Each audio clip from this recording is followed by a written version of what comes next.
আমার কণ্ঠ যতদূর অবধি পৌঁছচ্ছে, তৃণমূল কংগ্রেসের যারা রয়েছেন তাদের গুরুজনদেরও প্রণাম জানাই। দেখুন, সূর্য পূব দিকে ওঠে, পশ্চিম দিকে অস্ত যায়। এটা তো নতুন করে বলার কোনো দরকার নেই। তাহলে নতুন করে আমার বক্তৃতা এটাও বলার দরকার নেই যে তৃণমূল মানেই চোর। দরকার আছে কি? আমি এসে দেখলাম, আরে বাবা রে, তো পাশ দিয়ে নদী বয়ে যাচ্ছে। হ্যাঁ, নদীতে যা আছে আছে আধা খেয়ে নিয়েছে। তো কেন্দ্রীয় সরকার শৌচালয় পাঠিয়েছে, সে পায়খানা অব্দি খেয়ে নিয়েছে এরা। 100 দিনের টাকা থেকে বাড়ি সব খেয়ে নিয়েছে।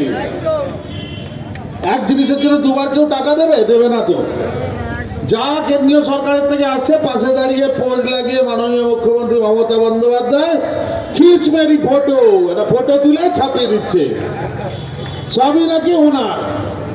সব আপনার খুব ভালো কথা, আমাদেরও তো কিছু কিছু বলার আছে।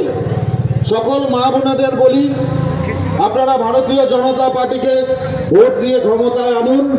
1,500-এর বদলে 3,000 টাকা করে ভারতীয় জনতা পার্টি দেবে। এবার 1,500 থেকে 3,000টা বড় কথা নয়। বড় কথা সেটা যে এখানে কারুর বাড়িতে মাঝরাত্রে পিঠে বানাতে যেতে হবে না কোনো মা বোনকে। আর যদি ভুল করেও কেউ ডেকে ফেলে, জেনে রাখবেন পরের দিন সামনের মোড়ে তার জমদূত দাঁড়িয়ে আছে। সেই জমদূত হয় আইন হবে, নয় কানুন হবে, নয় আমার ভারতীয় জনতা পার্টির কোনো না কোনো যোদ্ধা হবে। মা বোনের সম্মান করতে যারা জানে না, তারা ওই 1,500 টাকা ভিক্ষা হিসাবে দেয়। মমতা বন্দ্যোপাধ্যায় তথা তৃণমূল কংগ্রেসকে আমি একটা কথা বলতে চাই, আপনারা যদি এতই মা বোনেদের কথা ভেবে থাকেন, তাহলে আমাকে একটা কথা বলুন তো, যখন পার্লামেন্টে মহিলা বিল উঠলো, আপনারা কেন সেটা সাপোর্ট করলেন না? আপনারা কেন বাধা দিলেন? তাতে নাটক হচ্ছে। আপনারা কি ভাবেন পশ্চিমবঙ্গের কেউ বোঝে না? আমার সমস্ত সংখ্যালঘু ভাইদের উদ্দেশ্যে বলি, দয়া করে আর তৃণমূল কংগ্রেসে নাচবেন না। ওরা বোকা বানাচ্ছে আপনাদের। একটু আগে আলিদা বলে গেছিলেন, আমি সেটার সঙ্গে একটু যোগ করতে চাই। বামফ্রন্ট যখন চলে গেল, সেই সময় 2% মুসলমানের চাকরি হতো, এখন 0.6% চাকরি হচ্ছে না। কারণ ওরা চাইছেন না। ওনারা চাইছেন যে মুসলমান মানে তারাতে বোমা থাকবে, তারাতে বন্দুক থাকবে, তারা ওইভাবেই এগিয়ে যাবে। কিন্তু শ্রমিক ভট্টাচার্য, আমাদের রাজ্য সভাপতি, উনি খুব পরিষ্কার বলেছেন যে আমরা, এটা ভারতীয় জনতা পার্টির লাইন, আমরা প্রত্যেক সংখ্যালঘুরাতে বই দেখতে চাই, কলম দেখতে চাই। আমরা ডাক্তার, ইঞ্জিনিয়ার, উকিল, প্রতিটা বড় বড় ক্ষেত্রে আমরা আগের মতো আবার মুসলমান পদবীওয়ালা সেই মানুষগুলোকে দেখতে চাই।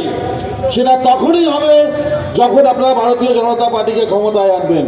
ভুলে যান কে হিন্দু, ভুলে যান কে মুসলমান, আমরা সকলে ভারতীয়। যারা ভারতীয় তারা ভারতীয় জনতা পার্টিকে ভোট দিয়ে ক্ষমতায় আনুন, এবং যারা মনে করেন যে আমরা ভারতীয় নই, দয়া করে দেশ ছেড়ে চলে যান। কারণ আমরা ক্ষমতায় এলেও তাড়িয়ে দেবো, এটা কথা দিয়ে গেলাম, ঘাড় ধাক্কা দিয়ে তাড়িয়ে দেবো। বক্তব্য দীর্ঘায়িত করবো না, এরপর বাকি অনেকে বলবেন। 29 তারিখ প্রত্যেকে যাবেন, সকাল সকাল গিয়ে নিজের ভোটটা দেবেন। এবং দায়িত্ব নিয়ে বলছি, ভারতীয় জনতা পার্টি ক্ষমতায় এলে এখানকার কোনো ব্যবসায়ীকে কেউ ডিস্টার্ব করবে না, এখানে কারোর বাড়ি থেকে কোনো টাকা তোলা হবে না, এখানে কোনো মা বোনকে পিঠে বানাতে যেতে হবে না। ভালো থাকবেন। সময় কম, পরে একদিন এসে ভালো করে আলাপ করা যাবে। 4 তারিখ জেতার পরে আমরা আসবো, সেই র্যালিতে সবার সাথে আলাপ হবে। ভালো থাকবেন। ভারত মাতা কি, ভারত মাতা কি। তৃণমূল কংগ্রেস সামলে যেও, নাহলে 4 তারিখের পর সামলে দেবো। ধন্যবাদ সুমনদাকে। কথায় আছে, যার শেষ ভালো তার সব ভালো। এই নির্বাচনে 2026-এ